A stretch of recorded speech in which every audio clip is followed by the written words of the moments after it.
Good morning student. Today I am going to explain the Set B of 2019 question paper. 2019 में जो question paper आया था उसका set B आपको explain करने जा रही हूँ। फिजिक्स पार्ट सेक्शन ए, ये टोटल 20 मार्क्स का आया था फिजिक्स का पार्ट। उसमें से क्वेश्चन नंबर 1 है, colour of the sun at sunrise is red due to. जब सन राइज होता है, सन सेट होता है, उस टाइम सन रेड कलर का दिखाई देता है। Y? The reason behind it is due to scattering of the red color। Red colour की वेवलेंथ ज़्यादा होती है, लेकिन सनराइज और सनसेट हॉरिजन पे होते हैं, बहुत ज़्यादा दूर से तीज पे।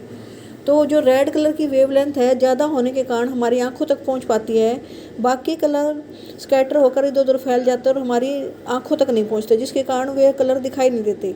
तो रेड कलर की वेवलेंथ ज़्यादा होने के कारण सनराइज और सनसेट के टाइम पर सूर्य कैसा दिखाई देता है? रेड। तो स्कैटरिंग आंसर है इसका। सेकेंड है B, which of following is not an example of biomass energy source. ये मैं आपको सेट ए में समझा चुकी हूँ। इसका आंसर है न्यूक्लियर एनर्जी। थर्ड है, what is the function of iris. Iris control size of pupil. हमारी आंख में होता है, ये आंख का पार्ट है इरिज। जो इरिज है कंट्रोल करता है प्यूपिल का size and hence the intensity of light entering in the eye. वो प्यूपिल के साइज को कम या ज़्यादा कर देता है। अगर लाइट ज़्यादा हो तो प्यूपिल का साइज कम कर देता है, ताकि ज़्यादा मात्रा में लाइट एंटर करे हमारी आँख में। और जब बहुत तेज़ लाइट हो तो इरिज का साइज छोटा कर दे। इरिज क्या करता है? प्यूपिल का साइज छोटा कर देता है, जिससे ज़्यादा लाइट हमारी आंखों में ना गिरे और हमारी आंखें डैमेज ना हुई। तो प्यूपिल के साइज को कौन कंट्रोल करता है? इरिज। फोर्थ है, on what factor does the resistance of conductor depend. ये मैं आपको पहले ही बता चुकी हूँ। Resistance of conductor depend on the length of conductor, temperature, area of cross section of conductor and nature of the conductor. Nature means किस material का वो बना है। एरिया मीन्स आपको उसकी लंबाई चौड़ाई पर डिपेंड करता है। लेंथ आपको पता ही है। कंडक्टर का अधिकतर तार यूज करते हैं हम, तो पाई आर स्क्वायर होते हैं एरिया। लेंथ एल से डिनोट करते हैं, क्योंकि तार क्या है, एक सिलेंडर की शेप का होता है, इसलिए हम पाई आर स्क्वायर लेते हैं एरिया के लिए। What are the properties of good source of energy. इसे आइडियल सोर्स ऑफ एनर्जी ऐसे पूछ लेते हैं। आइडियल सोर्स या गुड सोर्स एक ही चीज़ है कि किसे आप अच्छा एनर्जी का स्रोत मानोगे, जो हमें इजीली अवेलेबल हो जाए, which is easily available. Who has high calorific value means 1 kilogram जब हम फ्यूल को जलाए तो ज़्यादा मात्रा में हीट दे। जो सबसे ज़्यादा मात्रा में हीट देगा उसे क्या बोलेंगे? उसकी कैलोरीफिक वैल्यू हाई है। Easy to store, easy to transport. It should not release poisonous gas, जहरीली गैस ना छोड़े, ज़्यादा स्मोक ना छोड़े।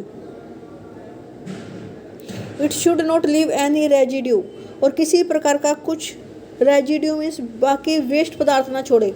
जैसे लकड़ी जलती है तो राख छोड़ती है, तो हम उसे अच्छा ईंधन नहीं मान सकते ना, अच्छा सोर्स ऑफ एनर्जी नहीं है। एलपीजी क्या है? जब जलता है तो रेजिड्यू कोई बीच पीछे राख नहीं बचती उसकी, तो एलपीजी को हम एक गुड सोर्स ऑफ एनर्जी मानते हैं। It should give energy at steady rate, बहुत ज़्यादा एनर्जी ना दे, एक कंट्रोल अमाउंट में एनर्जी दे। It should be convenient to use, आसानी से यूज कर सके। उसमें ये नहीं है कोई नियम लगाना पड़े, हमें कोई लॉ लगाना पड़े। It is convenient to use, easily आराम से यूज किया जा सके। 6th क्वेश्चन है, an electric motor takes 5.0 ampere. एक मोटर है, करंट ले रही है वो 5.0 एम्पियर। जब ए लिखा हो पीछे तो उसका मतलब ये करंट दे रखा है, क्योंकि उसकी यूनिट ए होती है। वी दे रखा है, मीन्स क्या है? Potential difference. तो आपको ऐसे पहचानना आना चाहिए कि पीछे वी लग रहा तो ये पोटेंशियल डिफरेंस है, ए लग रहा तो ये करंट है। तो आई क्या है? 5.0 एम्पियर। पोटेंशियल डिफरेंस दे रखा है। आपको क्या निकलना? Determine the power. पावर का फॉर्मूला क्या होता है? अगर वी और आई दे रखा हो तो power is equal to V multiply I. सीधा जो 2 नंबर दिए हैं उनको मल्टीप्लाई करेंगे। 250 मल्टीप्लाई बाय 5 क्या आ गया? 1100 वाट। ये वाट क्यों आया है? वाट क्या होती है? पावर की यूनिट होती है। Determine the power of the motor and the energy consumed. Power तो हमने निकालनी है, अब एनर्जी और निकालनी है। कितनी एनर्जी उस मोटर ने ली इन 2 आवर। आपने 9th क्लास में भी पढ़ा था, पावर का फॉर्मूला क्या होता है? एनर्जी अपॉन में टाइम, एनर्जी कंज्यूम्ड अपॉन में टाइम। अगर एनर्जी निकालनी होगी तो टी उधर जाके मल्टीप्लाई हो जाएगा। तो पावर हमारा निकाल चुके हैं हम, टाइम से और मल्टीप्लाई कर दे तो क्या आ जाएगी, एनर्जी कंज्यूम्ड। एनर्जी कंज्यूम्ड कैसे आ जाएगी, power multiply by time. Power हमारा 1100 वाट है, टाइम हमारा 2 आवर है, इसे मल्टीप्लाई कर दिया, एनर्जी आ गई 2000 वाट आवर। अब ये वाट आवर आई है, आपको इसकी कमर्शियल यूनिट पता है ना, वो क्या होती है, किलो वाट आवर। एनर्जी की कमर्शियल यूनिट होती है किलो वाट आवर। हमारे घरों में भी हम इसे किलो वाट आवर में ही कंज्यूम करते हैं। तो के लगाने के लिए जब मैं इसमें के लगाऊंगी तो यहाँ डेसिमल कहाँ लग जाएगा, तीन जो डिजिट है ना उससे पहले आप क्या लगाना पड़ेगा, डेसिमल। जैसे आपने लगाया अपॉन में 2200 अपॉन में 1000, तब जाके इस पर हम किलो वाट आवर लगा सकते हैं। अब इस पर 1000 लग गया तो डेसिमल कहाँ लगेगा, 2.200 किलो वाट आवर। 2.200 को हम लिख सकते हैं 2.2 किलो वाट आवर, लिख सकते हैं ना। तो ये आ गया पर 2.2 किलो वाट आवर। अब आपको पता है 1 किलो वाट आवर किसका होता है, किसके बराबर होता है, 3.6 इंटू 10⁻6 जूल। ये आपने 9th में पढ़ा था, 9th में पढ़ा था कि 1 kilowatt hour equal to 3.6 into 10⁻6 joule. इसे लर्न कर लेना। तो 2.2 किलो वाट आवर किसके बराबर होगा, 2.2 को 3.6 से मल्टीप्लाई करोगे तो जूल में आंसर आ जाएगा इसका। कितना आया, 7.92 मल्टीप्लाई बाय 10⁻6 जूल। जो क्वेश्चन नंबर 7 है ये लेसन 16 में से है, जो हमारे अब की बार सिलेबस में नहीं है। जो अब पेपर आएंगे, जो आपके सेकंड टर्मिनल के जो पेपर हैं उसमें लेसन 16 में से है ये क्वेश्चन, और लेसन 16 अभी हमने करा नहीं है। फिर भी अगर आप देखना चाहो, you must have come across the 3 R's save the environment. ये आपने 7th में पढ़ा था 3 R के बारे में, रिड्यूस, रिसाइकल, रीयूज। इनका मीनिंग क्या होता है, रिड्यूस मीन्स लेस यूज, कम से कम यूज करना। अब किसका कम से कम यूज करना चाहिए हमें, इलेक्ट्रिसिटी का। एनवायरनमेंट को पोल्यूट करना है, पोल्यूट होने से बचाना है, तो कैसे करोगे, less use of electricity, less use of polythene, less use of plastic. तो रिड्यूस में ऐसे बता सकते हो आप, लेस यूज। रिसाइकिल का मीनिंग क्या होता है, use the used substance again and again and send it to the factory for the making the new substance from the used substance। जो पदार्थ तुम यूज कर चुके हो उनसे नए सब्सटेंस बनाने के लिए, नए पार्टिकल बनाने के लिए आप उसे क्या करते हो, फैक्ट्री में बेच देते हो। जैसे प्लास्टिक आप यूज करके प्लास्टिक की कुर्सियाँ टूट जाती हैं, उन्हें बेच देते हो, फिर वो क्या फैक्ट्री में जाके दोबारा रीयूज होने के लिए, दोबारा बनने के लिए चली जाती हैं, न्यू बन के आ जाती हैं, उसे बोलते हैं रीसाइकिल। और जो ये वर्ड है रीयूज, इसका मीनिंग क्या है, it means use the things again and again. Reuse means use the things again and again. जैसे पॉलीथीन बैग आप घर में लेके आए कुछ सामान उसमें डाल के, तो हम उसे बार बार यूज कर सकते हैं ना, उसे बार बार यूज करना क्या है, reuse. Package boxes of various type of food material can be used again and again. आप जो पैकेज बॉक्स हैं फूड मटेरियल के, उन्हें भी बार बार यूज कर सकते हो। To store kitchen items, kitchen का जो सामान है वो रखने के लिए यूज कर सकते हो। किचन में जो प्लास्टिक के डिब्बे होते हैं उनको हम बार बार यूज करते रहते हैं, वो क्या है, reuse. Reuse does not cause any pollution, किसी तरह का कोई पोल्यूशन नहीं होगा। And energy is not consumed in this process, किसी प्रकार की कोई एनर्जी यूज भी नहीं होगी। रीसाइकिल में एनर्जी यूज होती है क्योंकि हमें उस चीज़ को दोबारा फैक्ट्री में बना के नया बनाना पड़ता है, पुराने से नया बनाना रीसाइकिल करना। तो इसमें तो एनर्जी यूज होगी, एनवायरनमेंट भी पोल्यूट होगा। लेकिन रीयूज और रिड्यूस, इसमें किसी तरह की कोई एनर्जी नहीं लगानी पड़ती। Reduce means less use, reuse means use again and again, recycle means makes the new things from the old one, पुरानी चीज़ों से नई बनाना। क्वेश्चन नंबर 8 है, an object is placed at the centre of curvature of A concave mirror. ध्यान करना, ये क्या है, कनकेव मिरर। तो कनकेव मिरर कैसे बनाते हैं, किस साइड का फेस होगा, ऐसे कर्व्ड इनवर्ड। उसका जो रिफ्लेक्टिंग सरफेस होता है वो कर्व्ड इनवर्ड होता है। इधर आप पॉलिश कर दे दीजिए, ये पॉलिश साइड है, और इसका ये सेंटर को हम पोल बोलते हैं।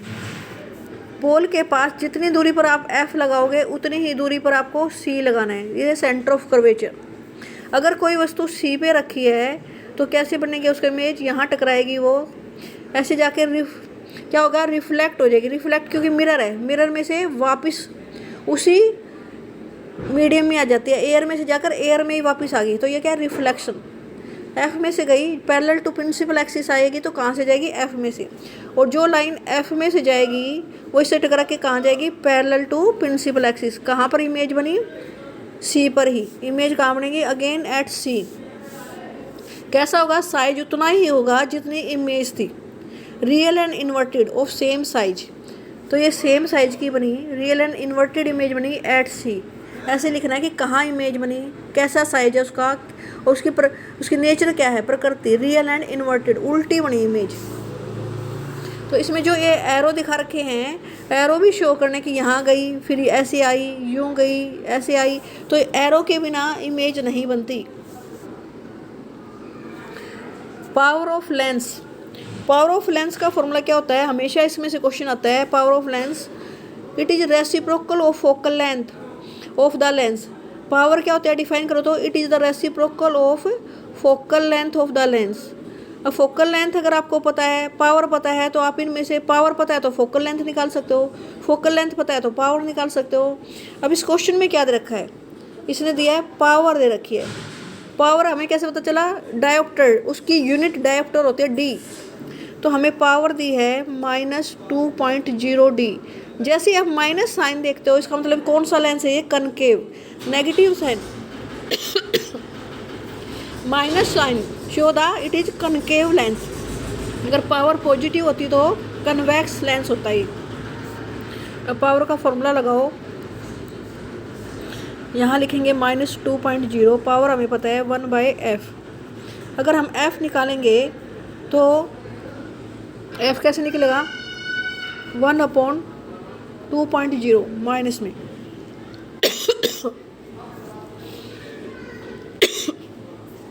2.0 मीन्स 2 ही होता है, तो f कितना आ गया, 1/-2। 2.0 मीन्स 2, 1/2 मीन्स -0.5। 1/2 बेटा आधा ही होता है, हाफ, मीन्स -0.5 मीटर। ये इसका आंसर है, -0.5 मीटर। अगर सेंटीमीटर में निकालना हो तो मल्टीप्लाई बाई 100 कर दो तो -50 मीटर आ जाएगा। इतना। इसमें लेंस का टाइप और पूछा है, क्वेश्चन पूछा है what type of lens is this. अभी मैंने पहले ही बता दिया, अगर पावर माइनस में है या फोकल लेंथ जिसकी माइनस में होगी तो लेंस कैसा होगा, कनकेव। तो lens is a concave lens. क्यों, इसकी फोकल लेंथ आपकी जो आई है माइनस में आई है, इसमें आई है माइनस, नेगेटिव में। नेगेटिव में फोकल लेंथ होगी तो कनकेव लेंस होगा, पॉजिटिव में फोकल लेंथ होगी तो कौन सा होगा, कन्वेक्स लेंस।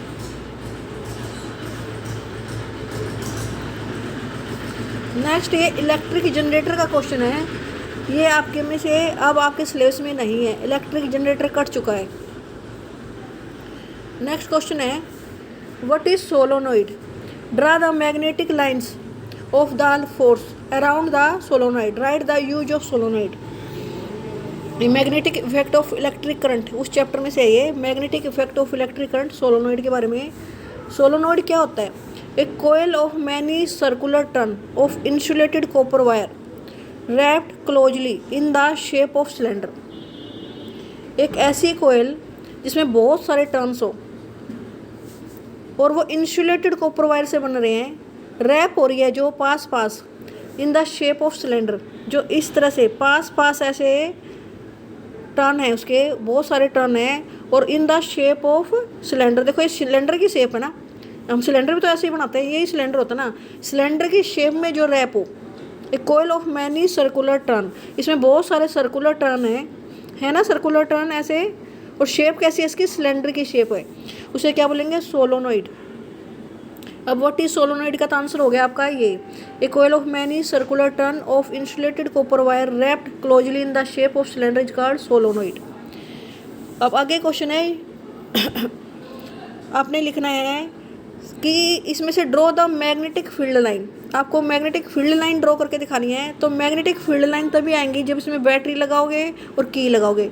एक बैटरी और की लगा दी और फिर ये बार मैग्नेट की तरह बिहेव करेगा।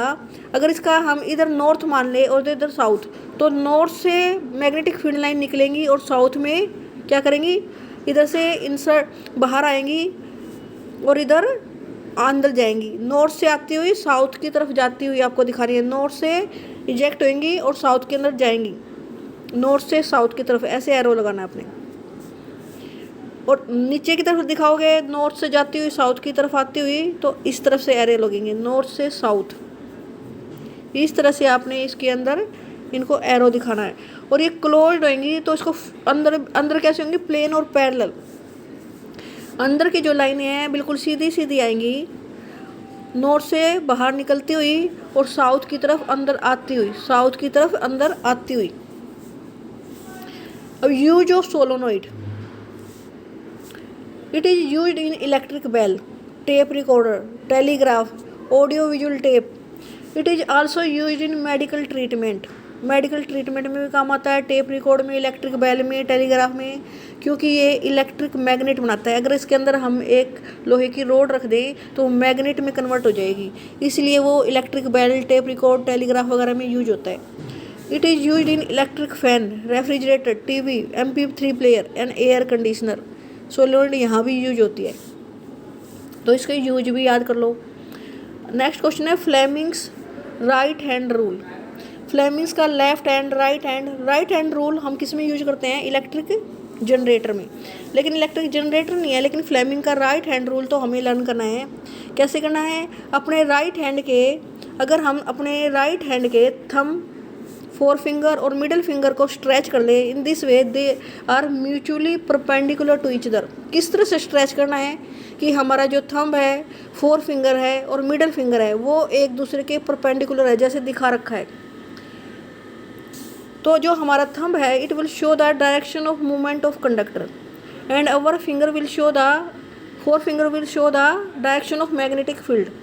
Then our middle finger will show the direction of the induce current, जो करंट उसमें पैदा होगा ना कंडक्टर में, उसकी डायरेक्शन को हमारी मिडिल फिंगर शो करेगी।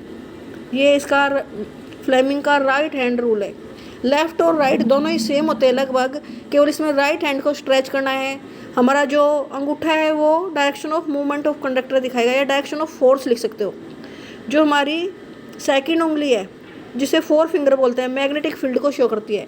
और जो हमारी थर्ड उंगली है, वो जिसे हम मिडिल फिंगर बोलते हैं, वो करंट जो इंड्यूस होगा, जो पैदा होगा उस कोयल में मैग्नेटिक फील्ड में, उसको घुमाने के कारण उसकी डायरेक्शन को शो करेगा। ओके स्टूडेंट, आज हमने फिजिक्स का ये पार्ट पढ़ना है, इसे लर्न कर लेना आप।